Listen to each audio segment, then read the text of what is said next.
Bonsoir à tous. Après avoir suivi les hommes qui ont colonisé l'Asie et l'Australie, il nous reste encore une partie du monde à explorer avec ces hommes modernes. Ce sont les Amériques. Et donc ça va être notre sujet de ce soir. Cette colonisation des Amériques par les hommes, c'est un sujet qui est éminemment, j'allais dire, polémique, débattu. J'espère vous en donner une sorte d'avant-goût de ces débats.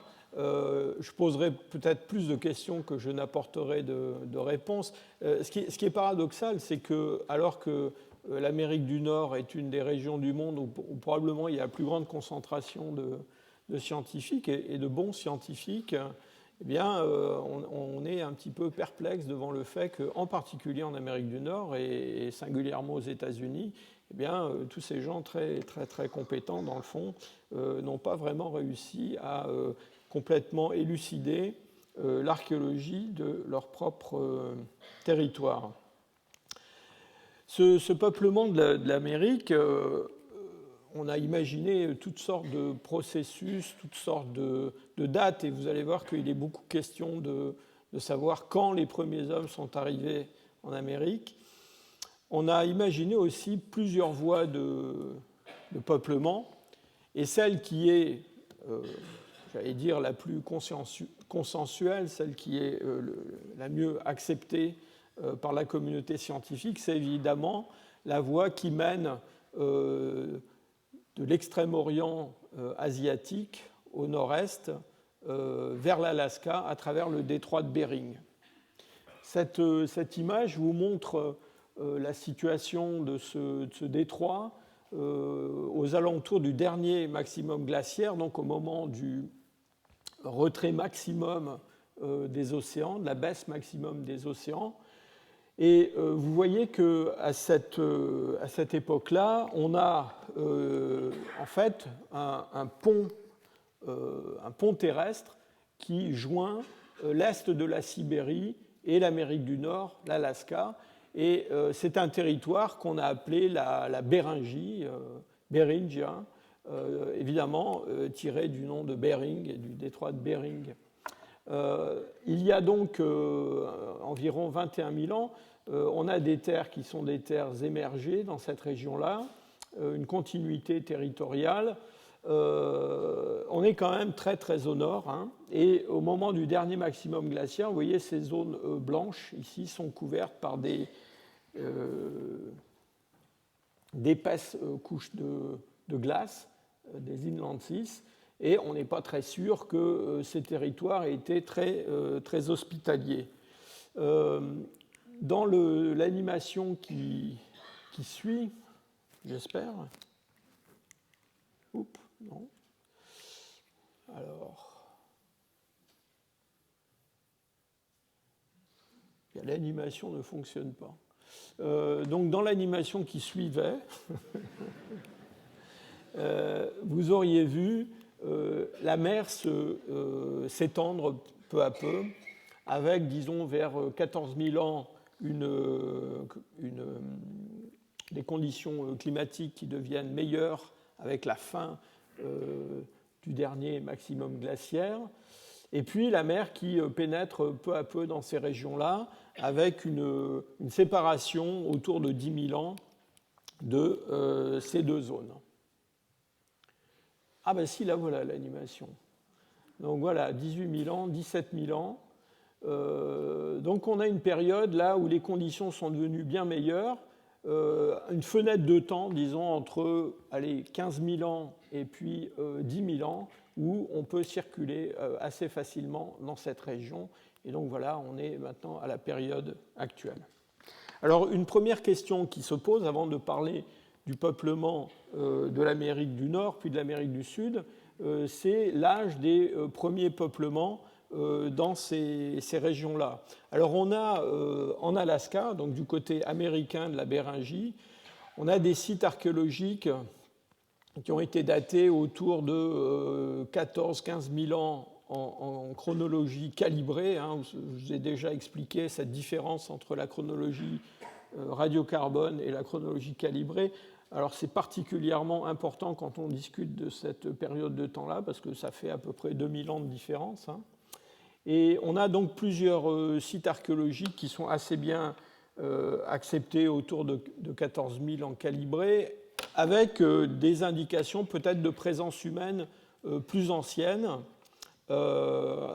Et évidemment, ça c'est une situation qu'on va constamment retrouver dans les sites archéologiques américains, aussi bien nord-américains que sud-américains, c'est-à-dire qu'on a des sites archéologiques où on a des niveaux qui sont assez bien datés, avec des assemblages archéologiques qui ne posent aucun problème pour ce qui est de leur identification. Et puis quand on descend dans la stratigraphie, des choses plus anciennes qui là deviennent beaucoup plus discutées ou discutables, soit à cause des datations, soit à cause, et c'est souvent le cas, de la nature même de ces vestiges. Souvent ce ne sont pas des assemblages lithiques comme ceux qu'on a l'habitude de voir, mais des traces d'activité humaine, feu, action sur des ossements et choses comme ça.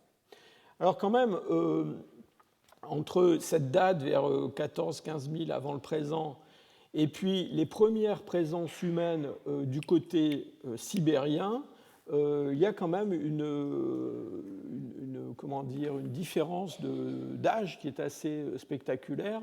On a décrit il n'y a pas très longtemps, alors vous voyez c'est vraiment dans le nord de la Sibérie, un gisement qui se trouve sur la rivière Yana et qui est encalibré, daté autour de 31 000. Alors ça ne nous dit pas évidemment qu'à 31 000 il y avait des hommes de l'autre côté de la Béringie, mais enfin il faut garder l'esprit ouvert sur cette possibilité-là. En tout cas, ce site de la rivière Yana, il est beaucoup plus ancien que tout ce qu'on avait décrit jusqu'à présent et qui était relativement bien accepté, puisque jusqu'à il n'y a pas très longtemps, on pensait qu'en fait les hommes modernes étaient arrivés sur les bords de l'océan Arctique, disons pas avant 14 000 ou quelque chose comme ça. Et donc là, on est avec une présence humaine, en fait, avant le pic du dernier maximum glaciaire, hein, et non pas avant. Alors que se passe-t-il justement au moment du dernier maximum glaciaire? Je veux quand même vous montrer cette image. C'est la situation dans diverses villes bien connues de l'Amérique du Nord, vous voyez, célèbres par leurs buildings, Montréal, Boston, Chicago, Toronto, très grands buildings. Mais vous voyez qu'il y a quand même beaucoup de glace au-dessus de ces buildings. Hein. Donc on a des calottes glaciaires absolument colossales. Montréal, plus de 3000 mètres de glace au-dessus de Montréal au moment du dernier maximum glaciaire. Et alors, Chicago, c'est moins impressionnant, mais enfin, on est quand même à 900 mètres de glace. Hein. Donc, beaucoup de glace. Et cette glace couvre des territoires très, très importants. On a cette inlandie, cette calotte glaciaire très importante sur l'Amérique du Nord. Elle commence à s'établir de façon assez, évidente aux alentours de 40 000 avant le présent, et puis elle va pas cesser de croître en épaisseur et en extension jusqu'au moment de ce maximum glaciaire. Alors on a l'habitude de la séparer en trois noyaux, si je peux dire, à partir desquels la glace se répand ou au contraire autour desquels elle se rétracte. Donc on a une calotte sur les Laurentides qui est la plus importante. On a une calotte que l'on appelle la calotte de la Cordillère, donc qui est posée sur les chaînes montagneuses qui longent l'océan Pacifique. Et puis le Groenland, lui aussi, est complètement couvert de glace. Et alors ce qui va se passer au cours du Pléistocène, supérieur, c'est que ces calottes glaciaires vont tantôt se réunir, tantôt se disjoindre. Et en particulier, la calotte des Laurentides et la calotte de la Cordillère vont être, quand les conditions deviennent meilleures, elles vont se séparer et un corridor va s'établir entre ces deux calottes glaciaires. Quand les conditions deviennent meilleures. Alors, on est en train, pour l'instant, de parler de l'après-maximum glaciaire, c'est-à-dire après 24 000, et disons que ce corridor entre la Béringie et les plaines de l'Amérique du Nord, des États-Unis actuels, ce corridor, on pense qu'il s'établit essentiellement, disons, entre 14 000 et 13 500 avant le présent en calibré, commence à s'ouvrir. On a un autre corridor aussi qui ne figure pas là sur cette image, mais je ne sais pas si on peut vraiment appeler ça un corridor, parce que c'est un corridor entre le Pacifique et la calotte de la Cordillère. On a un passage, disons plutôt, qui s'établit lui aussi quand les conditions deviennent meilleures. Et apparemment, ce passage-là, lui, a l'air de devenir praticable, ou plus ou moins praticable, un petit peu plus tôt que le corridor entre Cordillère et Laurentide, disons vers 15 000 avant le présent en calibré. Au sud de ces calottes glaciaires, eh bien, on a un continent immense dans lequel il n'y a pas eu une évolution humaine prolongée comme c'est le cas en Afrique ou en Eurasie. Et on a une faune qui va, d'une certaine façon, vous rappeler un petit peu le scénario de la colonisation de l'Australie, c'est-à-dire qu'on a une faune avec de très grosses bêtes, une mégafaune, avec beaucoup de... Alors en Australie, on n'avait pas d'éléphants, on avait des marsupiaux géants, mais là, on a de très très grosses bêtes avant l'arrivée de l'homme, toute une variété d'éléphants, de mastodontes, des bêtes qui vous rappellent des choses que vous connaissez en termes de félidés, de grands ursidés, de grands bisons, de choses comme ça, des animaux qui sont un petit peu plus exotiques pour nous quand on pense à l'Amérique, en particulier des chameaux, des choses comme ça. Et puis alors une faune qui a complètement disparu, qui est formée en particulier par des édentés. Vous savez, aujourd'hui, les tatous, les paresseux, eh bien, des formes de très très grande taille existent, aussi bien en Amérique du Nord qu'en Amérique du Sud, avec notamment ce mégathérium, cet énorme édenté qui, vous voyez, une silhouette humaine là à côté, vous donne une idée de sa taille. Alors tous ces animaux, enfin, une grande partie d'entre eux vont disparaître à la fin du Pléistocène, au début de l'Holocène, et on a un petit peu le même genre de débat que le débat qui a cours à propos de l'extinction de la mégafaune australienne, c'est-à-dire est-ce que ce sont les hommes qui ont poussé à l'extinction ces animaux, ou est-ce que ce sont les conditions climatiques? Et on a à peu près, encore une fois, le camp des défenseurs des aborigènes, qui pensent que c'est le climat qui est responsable de tout, et puis ceux qui pensent que c'est l'homme qui est responsable. Alors, quand même, ce qui est important à noter, c'est que quel que soit le rôle du climat, les extinctions en Australie dont on parlait, c'était autour de 40 000, 45 000. Ici, c'est plutôt autour de 10 000, 11 000, quelque chose comme ça. On aura l'occasion d'en reparler lors de notre prochaine rencontre. Alors, les premières... l'archéologie préhistorique américaine a une histoire assez longue. Et au début du XXe siècle, on a identifié toute une série de complexes, d'unités archéologiques. Et en Amérique du Nord, en particulier, on a reconnu, dès les années 20, une succession de complexes qui sont caractérisés par la production de pointes, qui sont des pointes de projectiles, ou du moins de lances, et sont des objets qui sont façonnés de façon extrêmement soigneuse. Vous voyez, ce sont des pointes retouchées par bifacial, retouchées par pression, et à la base de laquelle on a une base concave et un grand enlèvement qui permet l'emmanchement très solide de ces pointes. Les plus anciennes, les mieux connues, ce sont celles qui appartiennent à un complexe qui s'appelle Clovis, du nom d'une ville du Nouveau-Mexique où on a découvert pour la première fois ces objets.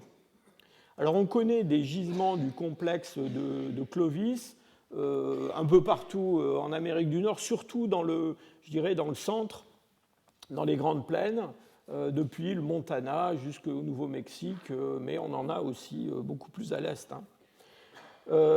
Ces pointes sont évidemment pas la production unique de ces hommes. Il y a d'autres outils, des grattoirs, des burins, enfin un assemblage lithique comme on peut en attendre dans le paléolithique de ces périodes-là. Ces hommes semblent être assez mobiles.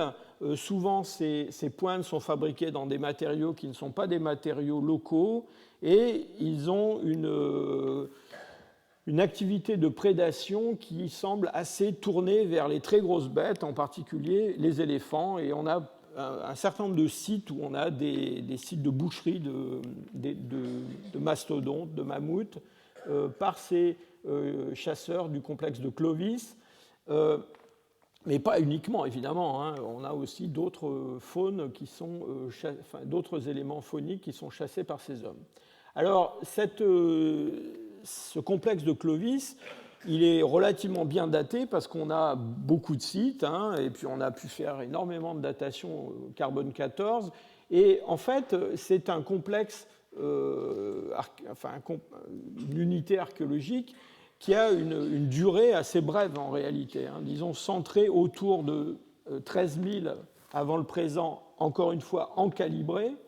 Donc je vous ai mis des dates là de 13 200 à 12 600. Alors suivant les publications, il y a un siècle ou deux en moins d'un côté ou de l'autre, mais c'est en gros autour de cette date de 13 000. Très longtemps, et encore aujourd'hui pour beaucoup d'archéologues américains, c'est la première industrie, c'est le premier complexe qu'on connaisse en Amérique du Nord. Et donc l'idée, ça a été que très longtemps, et encore pour beaucoup de gens, c'est que la colonisation de l'Amérique du Nord a été opérée par ces chasseurs du complexe de Clovis. On va revenir sur cette hypothèse tout au long de mon exposé. Alors, à la suite de ce complexe de Clovis, eh bien, on va trouver toute une variété d'industries qui vont se succéder dans différentes régions d'Amérique du Nord, d'Amérique du Sud, et très souvent, on les a caractérisées par des pointes de projectiles qui ont une typologie extrêmement variée, et donc on peut suivre millénaire après millénaire, et même quasiment siècle après siècle, l'évolution de ces pointes de projectiles dans différentes régions. Et on a donc donné des noms à ces industries qui sont souvent des noms tirés de petites villes, de noms de lieux où se trouvent ces sites. Et donc on a, après ce complexe de Clovis, on va trouver le complexe de Folsom, de Plainview, de Dalton, de Cumberland, etc., etc. Il y en a toute une variété. Je fais juste un bref arrêt sur le complexe de Folsom. Vous voyez, c'est le complexe qui suit immédiatement celui de Clovis. Et on a des pointes qui ressemblent un petit peu aux pointes de Clovis. Elles sont plus petites, elles ont un enlèvement, un amincissement qui est beaucoup plus important, donc un type d'emmanchement un petit peu différent.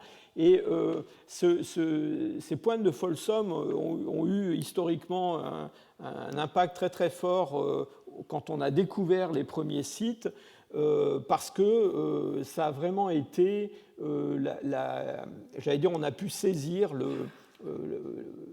l'impact, l'activité de ces chasseurs, ces premiers Amérindiens sur la faune locale, notamment avec, dans le gisement de Folsom, eh bien, dans le gisement de Folsom, des pointes comme celle-là découvertes entre les côtes de bisons qui avaient été chassés par ces hommes. Et là, voilà une de ces premières pointes de Folsom découvertes, encore fichées entre les côtes de ce bison.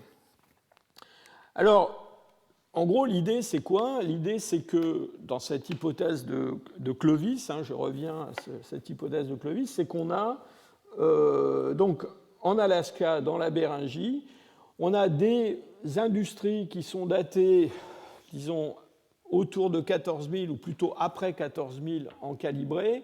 Et en gros, on essaye de raccrocher ce complexe de Clovis à ces assemblages. Alors, on n'a pas d'industrie de Clovis en Alaska comparable à ce qu'on a aux États-Unis. États-Unis non Alaska compris, bien sûr.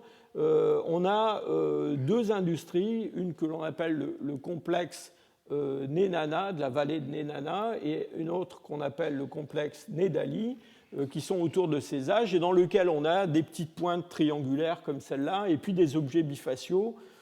Dans le fond, beaucoup d'archéologues voient une continuité possible entre ces industries et puis ce qu'on va trouver un petit peu plus tard, plus au sud.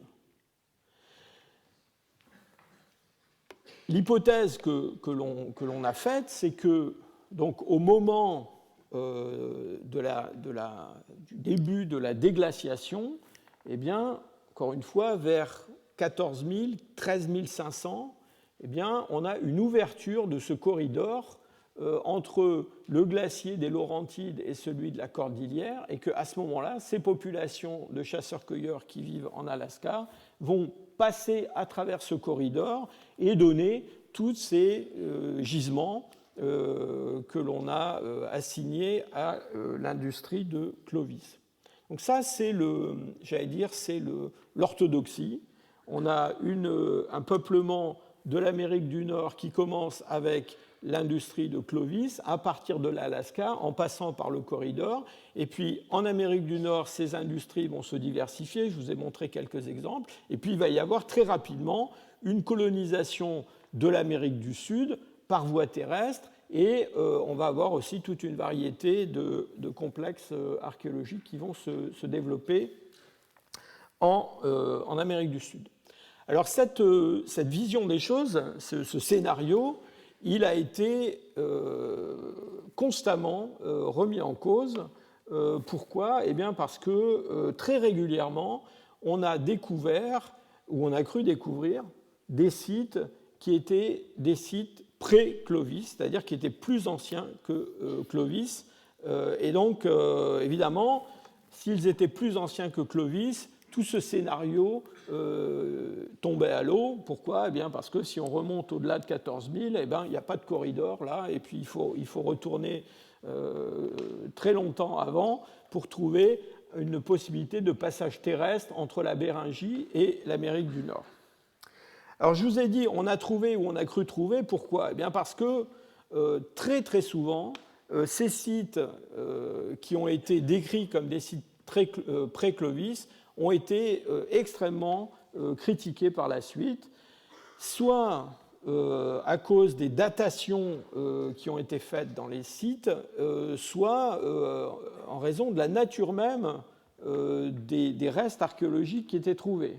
Et je le répète, et je vais le répéter certainement encore plus d'une fois ce soir, très généralement, ce sont des sites où on a, j'allais dire, un vrai site archéologique avec des vraies industries, Clovis ou plus tardives, et la question se pose sur ce qui se trouve en dessous en stratigraphie. Alors il y a eu des dates, quand je dis pré-Clovis, ce n'est pas seulement 15 000 ans ou 18 000 ans, parfois c'est beaucoup plus que ça, 60 000 ans, 30 000 ans, des choses tout à fait extraordinaire. Je vais vous montrer deux sites qui sont des sites qui ont été récemment très, j'allais dire, visibles pour démontrer cette présence de l'homme dans les Amériques avant le complexe de Clovis. Alors il y a un site qui a été beaucoup discuté récemment, qui est un site qui se trouve au Texas, et qui s'appelle Debra L. Friedkin. Et c'est un site dans lequel on a, vous ne le voyez peut-être pas sur cette diapositive, mais cette ligne rouge ici c'est un niveau qui contient une industrie, un complexe de Clovis. Et on a, alors c'est un site qui a été fouillé très récemment, vous voyez, cette publication, elle date de 2011, a été publiée dans Science, bon, qui publie quand même des choses généralement sérieuses. Et on a dans ce site un niveau archéologique qui a livré des outils, enfin en tout cas des objets clairement taillés, du débitage et puis des objets retouchés. Et ce site a été daté par OSL, donc par des techniques de luminescence, et on a un niveau auquel on a donné le nom de complexe de Buttermilk Creek. Et ce Buttermilk Creek, c'est un assemblage que l'on date entre 13 200 et plus de 15 000 ans. Alors là, on n'a pas de corridor pour arriver au Texas à partir de la Béringie. Et donc voilà un site qui récemment a été souvent cité comme une preuve de la présence de l'homme pré-Clovis en Amérique du Nord. Donc cette publication dans Science, elle date de 2011. Eh bien, en 2012, on a déjà un papier qui sort, qui est publié dans le Journal of Archaeological Science, qui est peut-être moins visible que Science, mais qui est considéré comme un journal très sérieux par les archéologues. Et c'est une critique en règle de la fouille et de l'analyse de ce site et de cette industrie de Buttermilk Creek Complex. Pourquoi ? Eh bien parce qu'en gros, d'abord la précision des dates OSL est un petit peu remise en cause dans le papier, mais surtout ce que disent ces auteurs, c'est que les objets qui sont trouvés dans le niveau en dessous du niveau Clovis, eh bien dans le fond, sur le plan technologique, c'est du Clovis en fait. Et leur idée, c'est que en fait, ces objets sont des objets qui, par des processus à définir, mais ont pénétré dans le niveau qui est sous-jacent. Et que donc on se trouve avec une intrusion de matériel Clovis, quelques éclats, quelques objets de débitage, quelques objets un peu mal fichus, qui sont entrés dans ce niveau là en dessous.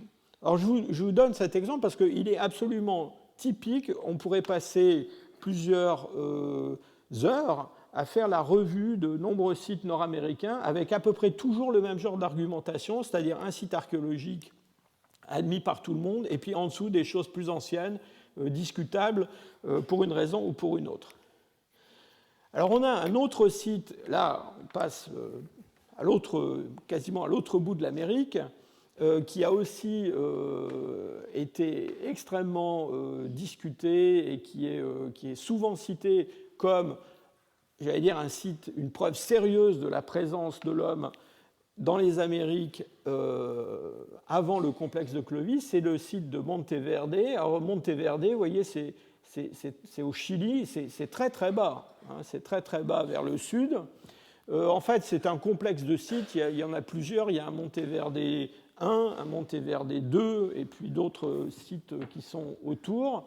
Alors celui sur lequel à peu près tout le monde a l'air de s'entendre, c'est le site de Monteverde 2, où on a un niveau archéologique qui est scellé et qui a l'air de dater de 14 500 en calibré. Et donc là, on est très nettement avant les datations les plus anciennes de Clovis en Amérique du Nord. Alors le problème de Monteverde, c'est que c'est un site qui ne ressemble pas tellement au site archéologique dont on a l'habitude. C'est un milieu un peu marécageux, tourbeux, dans lequel de nombreux vestiges organiques se sont conservés. Alors, du côté de l'industrie lithique, ce qu'on a l'habitude de voir dans les sites archéologiques, c'est un petit peu décevant parfois. On a beaucoup d'objets qui sont des objets dont on reconnaît qu'ils sont d'origine anthropique, eh bien parce que la matière première, ce n'est pas une matière première locale, donc ce sont des objets qui ont été transportés. On a des choses comme des qui semblent être des restes d'habitation, des cordes, des choses en cuir, des choses comme ça. Et c'est un site qui est assez, qui désoriente un petit peu, finalement, beaucoup d'archéologues. Mais en tout cas, ce site de Monteverde 2 à 14 500 est, je dirais, presque accepté par tous aujourd'hui. Vous voyez, je vous ai quand même mis une pointe retouchée qui vient de Monteverde, qui est absolument indiscutable. Alors, dans la suite des... C'est la même pointe ici. Dans la suite des gisements archéologiques sud-américains, et là, on va trouver, un petit peu comme en Amérique du Nord, toute une floraison d'assemblages. Quand même, une différence, c'est que autant on pouvait assez facilement relier Clovis, Folsom, et puis toutes ces pointes qu'on voit se développer dans différentes régions d'Amérique du Nord.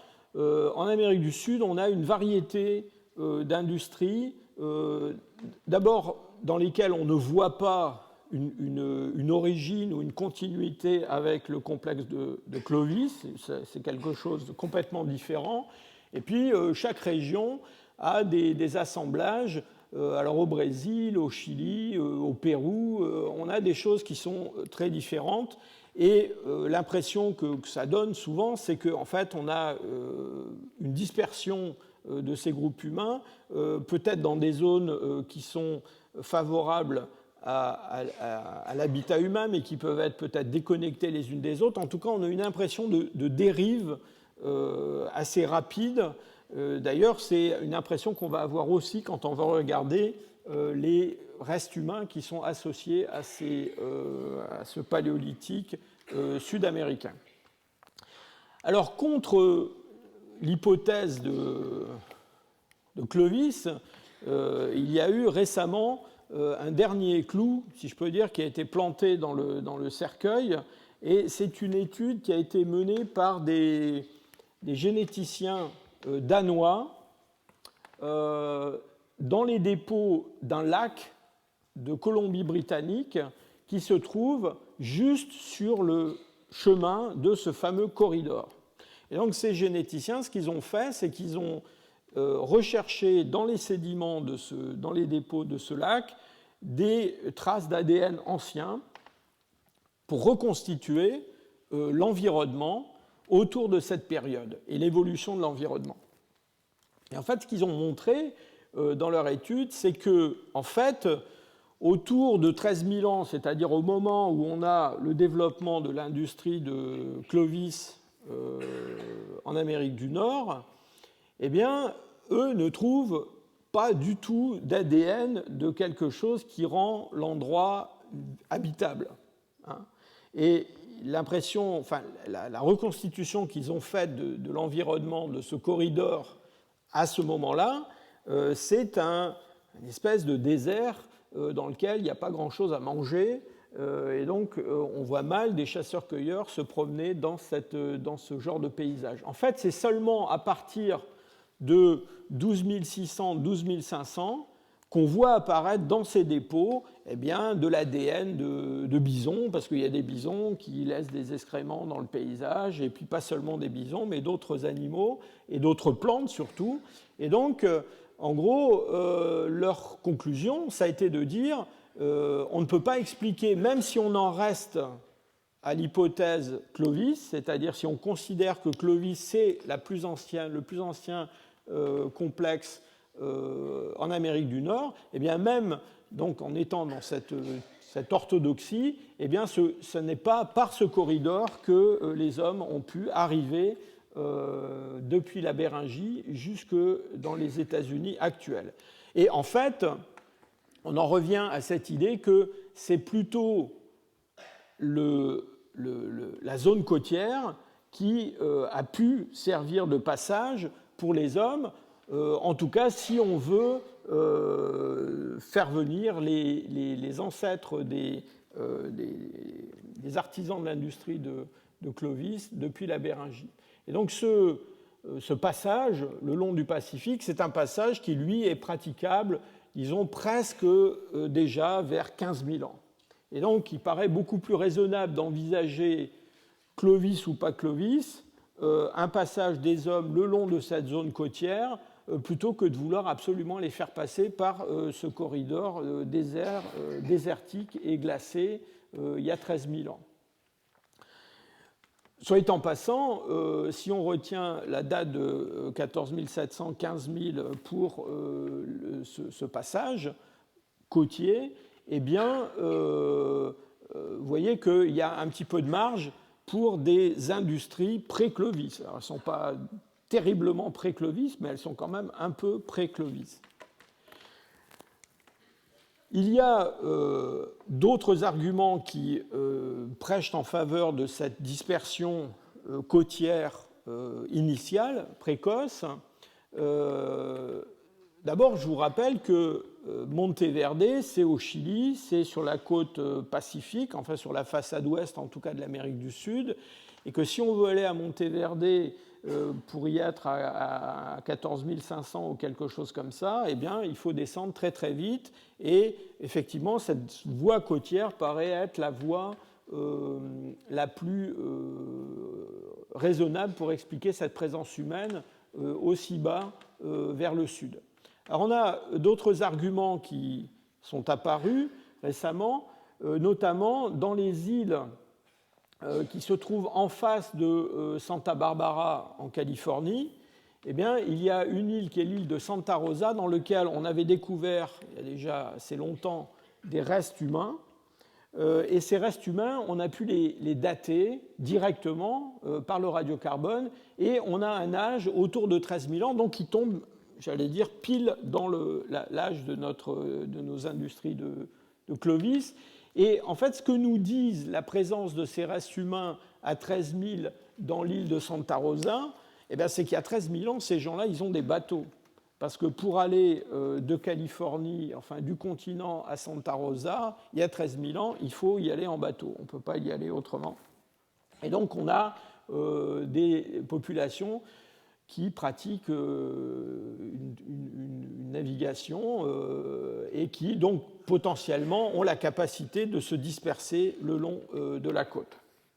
Donc, j'allais dire, l'alternative à l'hypothèse corridor plus Clovis, et c'est l'alternative qui est la plus, j'allais dire, fréquemment retenue aujourd'hui, c'est passage le long de la zone côtière et probablement dès avant les industries de Clovis, peut-être vers 15 000.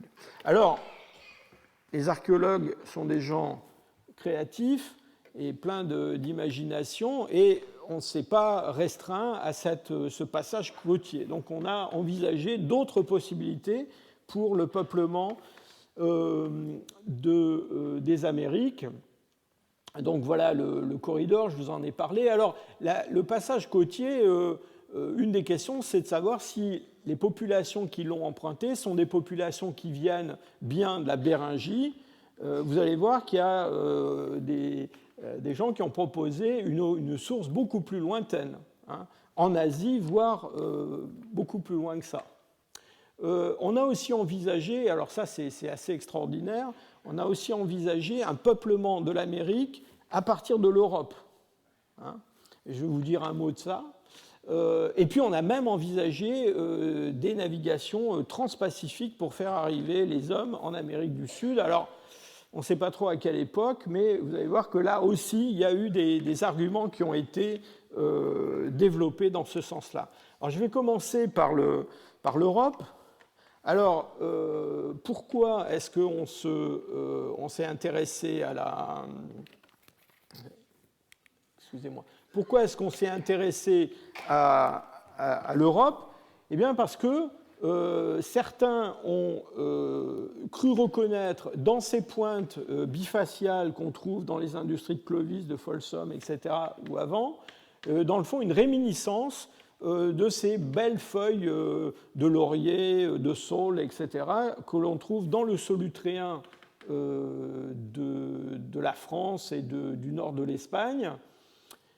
Et donc l'idée, c'était en fait de faire venir, alors sur la façade est des États-Unis, des hommes à partir de l'Europe, porteurs de cette technologie. Alors, c'est vrai que si on regarde de façon un peu superficielle tous ces objets, et surtout si on les trie, on va trouver de temps en temps une pointe à base concave solutréenne qui ressemble un petit peu à certaines de ces pointes qu'on trouve en Amérique du Nord. Et en particulier, il y a un gisement qui s'appelle Cactus Hill en Virginie, qui lui aussi a donné lieu à des tas de bagarres à propos de sa datation, mais certains, j'allais dire, certains spécialistes ont cru reconnaître des niveaux qui avaient 18 000 ans. Donc 18 000 ans, des objets qui vont donner les pointes de Clovis, le solutréen, tout ça, ça paraissait une possibilité. Alors je dois dire que quand je raconte ça comme ça paraît un petit peu quand même tiré par les cheveux. Il y avait aussi des arguments d'ordre génétique, et en particulier, il y a chez les Amérindiens actuels certains haplogroupes, en particulier un haplogroupe mitochondrial qui s'appelle X2A, que l'on trouve, que l'on apparente à des haplogroupes que l'on trouve en Europe. Alors, en fait, pour faire aller les solutréens jusqu'en Amérique, eh bien, il faut quand même leur faire traverser l'Atlantique en bateau ou alors en marchant le long de la banquise depuis le sud-ouest de la France jusqu'au sud du Groenland, le Labrador et puis l'Amérique.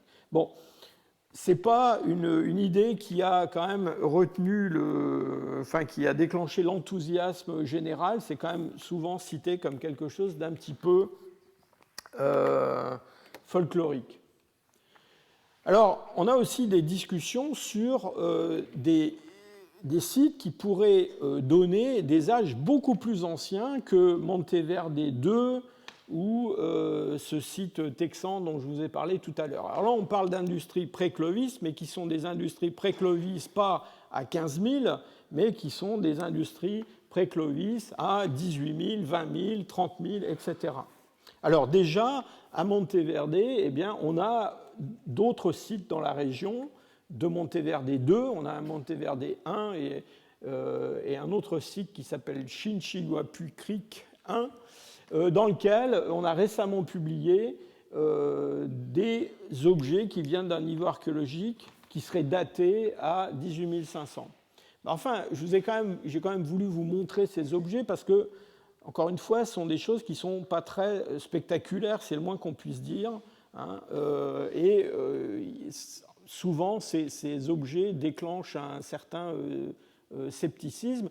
Alors, une des questions souvent qui est posée, si on accepte la présence de l'homme en Amérique du Sud ou ailleurs, d'ailleurs en Amérique du Nord, disons à 18 000, à 20 000 ou avant, dans le fond, c'est pourquoi ces hommes ils ne se sont pas, manifestés plus tôt. Dans le fond, pourquoi ces sites sont aussi rares et pourquoi la densité de population est restée aussi faible.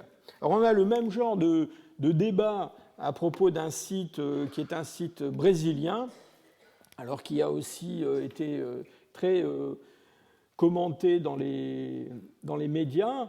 Et ce n'est pas un site, d'ailleurs, c'est une série de sites dans cette vallée de Pedra Furada au Brésil.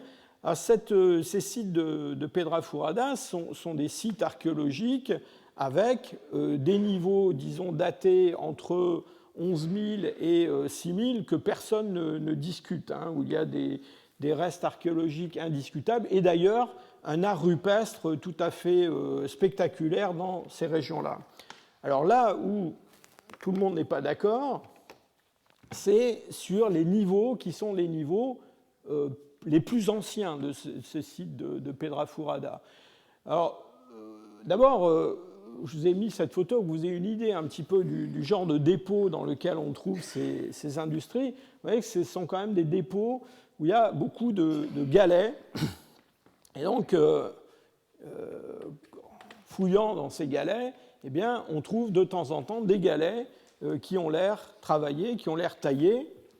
surtout quand on les dessine. Quand on les voit en photo, on les voit plus comme des galets qui sont cassés. Et donc, certains de ces niveaux, là, ce niveau C7, par exemple, qui est le niveau que vous voyez là en bas, il a été daté vers 23 000. Et il y a des dates beaucoup plus anciennes dans ces sites, on remonte à 30 000. Alors, la présence humaine, entre guillemets, dans ce site, elle est liée d'abord à la présence de ces artefacts, sont des artefacts, et puis aussi à la présence parfois de feu. Alors, le feu, c'est un petit peu comme les galets, c'est-à-dire que ça a une présence naturelle, et ce n'est pas forcément l'homme qui a allumé un feu, il y a des feux qui sont naturels.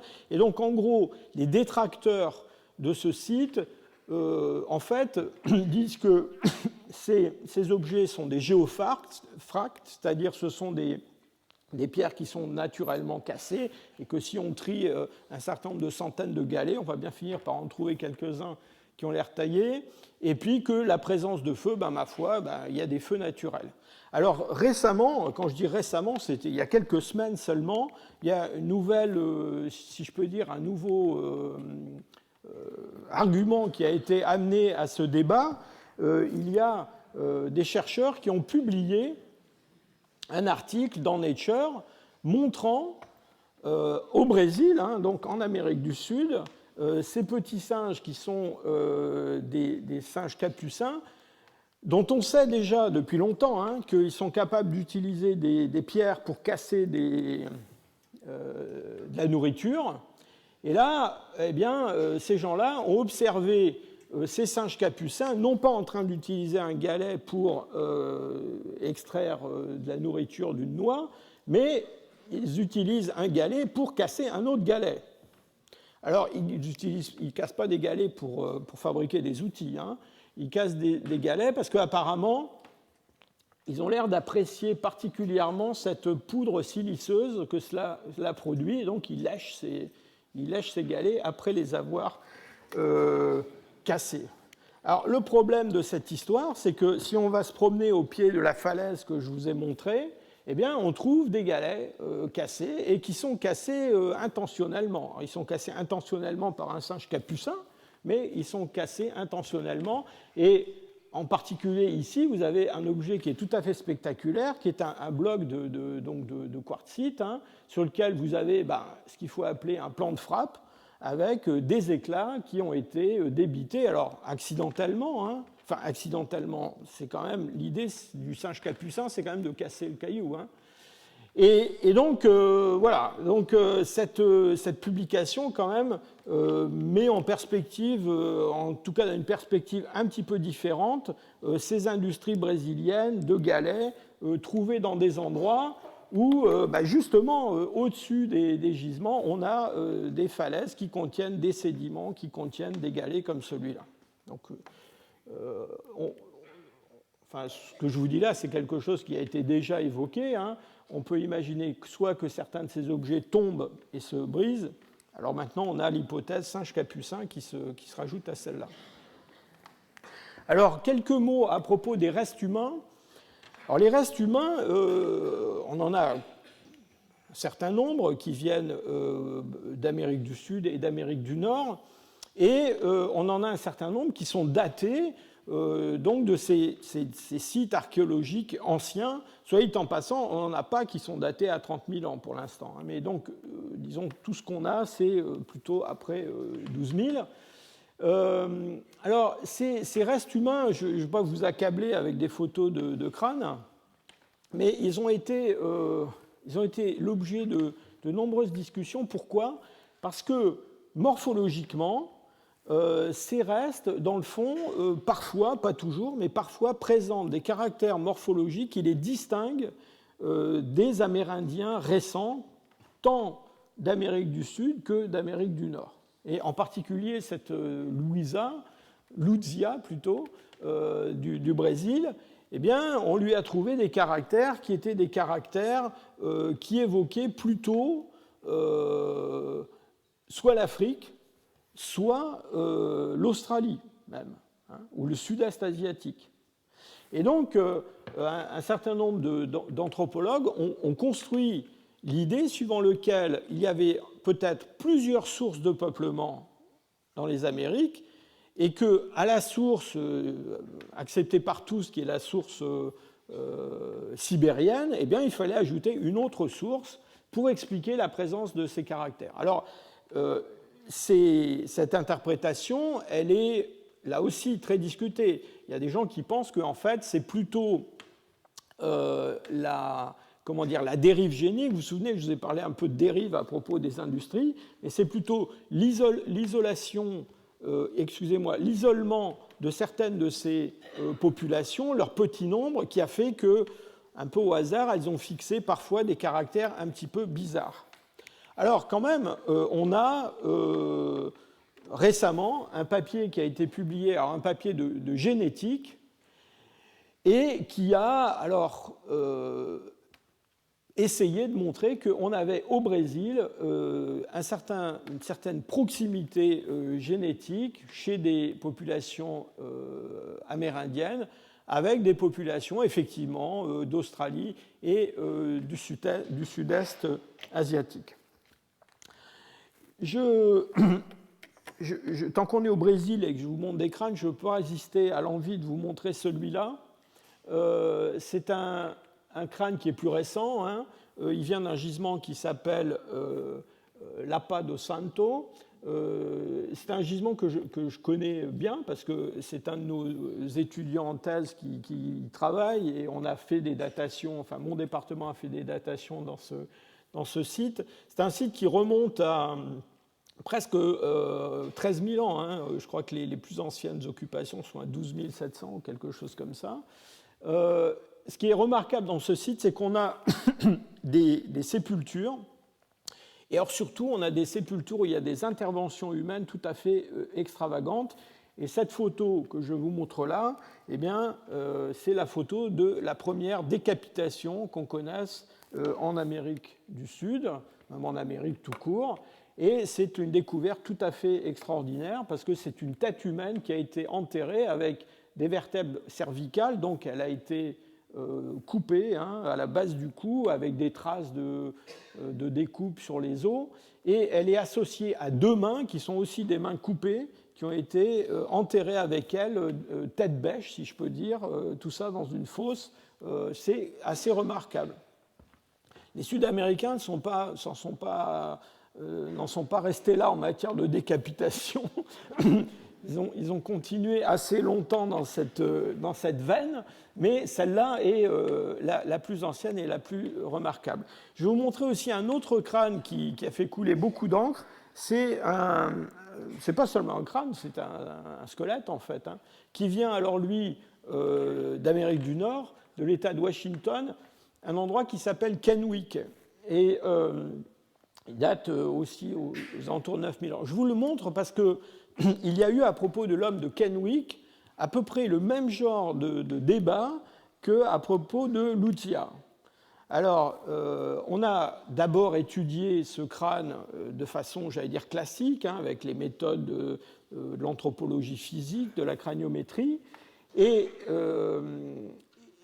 alors, il faut dire que cette étude a pris un relief tout à fait particulier parce que les tribus indiennes qui vivent dans la région ou pas loin de la découverte de Kennewick, assez vite ont réclamé qu'on leur rende ces restes, qui étaient datés donc de 9000 ans, dans le fond, en faisant argument d'un lien de parenté, un lien d'ancêtre à descendant entre ces tribus et l'homme de Kennewick. Et donc leur idée, c'était de le récupérer pour l'inhumer, comme il se doit.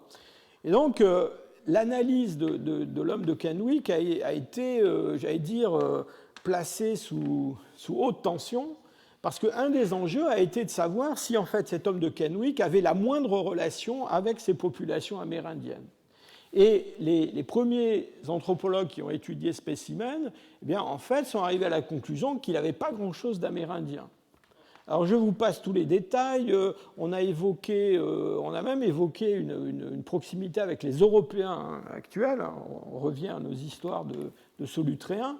Mais pendant longtemps, l'opinion dominante à propos de l'homme de Kennewick, c'est qu'il avait des caractères, en fait, qui le rapprochaient plutôt de populations circumpacifiques.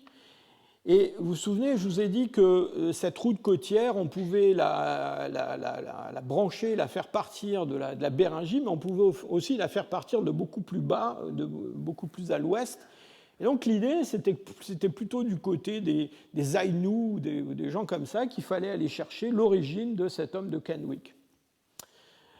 Je laisse un peu en suspens l'homme de Kennewick, mais on va y revenir dans un instant. Mais c'est pour vous dire que donc à chaque fois, on a, quand on étudie ces restes humains, des discussions pour, dans le fond, départager leur caractère proprement amérindien de leur caractère non amérindien. Et à partir du moment où on a identifié des caractères que l'on considère comme non amérindiens, eh bien aussitôt, on imagine des vagues de peuplement successives et puis des itinéraires assez complexes pour faire arriver ces hommes en Amérique du Nord et du Sud. Alors pour conclure, je voudrais conclure avec la génétique, parce que depuis 2 ou 3 ans, il y a eu plusieurs articles, soit de paléogénétique, soit de génétique des populations, qui sont venus apporter, sinon une solution à tous ces débats, mais en tout cas un petit peu de lumière. Et parfois avec des résultats tout à fait surprenants. Alors je commence par Malta. Alors vous allez me dire que Malta, c'est en Sibérie, c'est pas en Amérique du Nord. C'est ici, Malta. C'est près du lac Balkaï. Et donc à Malta, eh bien, on a des sites archéologiques avec des choses qui ressemblent un petit peu à nos Gravétiens. Vous vous souvenez, nos Gravétiens de Moravie. Et on a des gens qui, d'abord, vivent à peu près à la même époque et ont un style de vie et, disons, une technologie qui sont assez proches. Et on a en particulier à Malta toute une production d'objets en matière dure animale, d'objets utilitaires, mais aussi de statuettes, entre guillemets, de Vénus, et de tas de choses tout à fait remarquables. Alors, dans les années 1920, on a découvert à Malta un squelette d'un garçon, d'un jeune individu, qui était une sépulture avec des objets de parure, des perles, des choses comme ça, de l'ocre. Et cet homme de Malta, il est resté tranquille dans les collections donc, depuis 1920. Et en 2014, une équipe a extrait de l'ADN fossile de cet homme de Malta et l'a comparé à ce qu'on connaissait en Amérique du Nord, en Asie et en Europe. Alors, la surprise de cette étude, ça a été qu'en fait, cet homme de Malta, et ça a été confirmé par une étude d'un autre site pas très loin, il se trouve en fait assez proche, génétiquement, des populations de l'ouest de l'Eurasie. Alors ça a été confirmé à la fois par l'haplotype de l'ADN mitochondrial, par le chromosome Y, mais même par les autosomes. D'accord ? Et donc, en fait, ce qui semble se passer, c'est que, à côté des populations véritablement sibériennes, on a, à un moment du Paléolithique, une expansion de populations qui sont connues dans l'ouest de l'Eurasie, dans le Paléolithique supérieur européen, jusque dans cette partie de la Sibérie. Donc ça a été la première chose tout à fait surprenante à propos de Malta. Et la deuxième chose extrêmement surprenante à propos de Malta, c'est qu'on s'est rendu compte que quand on regardait l'ADN des Amérindiens actuels, ce qu'on y trouvait, c'est qu'en fait, il y avait effectivement une origine sibérienne, asiatique, proche des Chinois actuels, si vous voulez, mais qu'à peu près, disons, entre 14 et 40% de l'ADN des Amérindiens actuels vient de ces populations qui ont laissé derrière elles le squelette du garçon de Malta. Donc, enfin, en d'autres mots, ça veut dire quoi? Ça veut dire que le peuplement de l'Amérique du Nord, et puis probablement de l'Amérique du Sud après, s'est fait par des gens qui étaient en fait un mélange de sibériens mongoloïdes, si vous voulez, mais avec un mélange assez important avec des populations qui sont des populations proches de ce qu'on avait en Europe. Alors du coup, évidemment, ça explique beaucoup de choses. Ça explique ces études génétiques. Vous vous souvenez ce que je vous ai dit à propos de l'haplotype, des haplotypes X de l'ADN mitochondrial qu'on trouve chez les Amérindiens et qu'on connaît aussi en Europe, hein. Donc là, on a trouvé une explication. Et ça explique sans doute aussi pourquoi on a peut-être chez des hommes comme l'homme de Kennewick, eh bien, des caractères qui sont un petit peu différents de ce qu'on a chez les Amérindiens et qui, pour certains, rappellent ce qu'on a en Europe. Alors, il y a une autre étude paléogénétique qui a été publiée récemment, c'est celle d'un enfant qui vient du gisement de Hanzik dans le Montana. Cet enfant de Hanzik, il est associé, alors lui, à un assemblage Clovis. Et l'enfant de Danzig, bien, ce qu'il a montré, c'est que, en fait, ça sont les deux hypothèses qui sont les plus défendues, enfin défendables en tout cas. Eh bien, vous voyez qu'il est très proche de la bifurcation entre les populations nord de l'Amérique du Nord et de l'Amérique du Sud. Il a déjà, cet enfant de Hanzik, cette introgression de matériel qui vient de la population de Malta. Donc, cette introgression, donc, elle a dû se produire forcément avant 12 600. Et puis, les autres choses que ça montre, c'est surtout que, dans le fond, cet enfant de Hanzik I, eh bien, il est très proche de l'origine des populations amérindiennes. Il est très lié à eux. Et aussi, tout ça suggère qu'il y a aussi une divergence assez ancienne dans les populations amérindiennes qui remonte probablement à avant l'enfant de Hanzik, donc avant Clovis. Dans la foulée, on a aussi fait une analyse paléogénétique de l'homme de Kennewick. Alors là, pour le coup, l'homme de Kennewick, vous voyez, l'homme d'Hanzik est là. Alors l'homme de Kennewick, il est tombé non seulement parmi les Amérindiens, donc très proche des Amérindiens, mais en plus, il est même assez proche d'une des tribus en fait, qui réclamait sa restitution. Donc ça a été, si je peux dire, la fin de l'histoire de Kennewick, parce que là, pour le coup, on a rendu l'homme de Kennewick à ces tribus amérindiennes. L'autre chose qu'a montré cette étude, c'est qu'on a manifestement, assez tardivement dans l'histoire de ces populations amérindiennes, eh bien, on a un flux génique qui vient de populations asiatiques, de populations proches des Asiatiques actuels. Et ça, c'est quelque chose qui s'est passé récemment dans l'histoire des populations amérindiennes, puisque ça se passe après Kennewick. Et encore une fois, ça explique pourquoi ces formes fossiles, ces formes anciennes, eh bien, elles ne sont pas aussi, j'allais dire, amérindiennes que ce que l'on aimerait, comparé à des populations actuelles. Alors, pour terminer, je voudrais juste vous présenter cette figure, qui est une figure tirée d'un papier très récent qui a essayé de faire la synthèse entre toutes ces données à la fois génétiques et paléogénétiques. Et donc, la conclusion principale de cette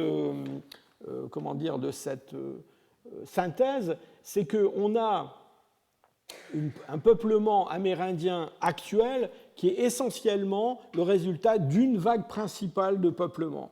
Et cette vague principale de peuplement, elle n'a pas pu arriver dans l'est de la Béringie avant 23 000.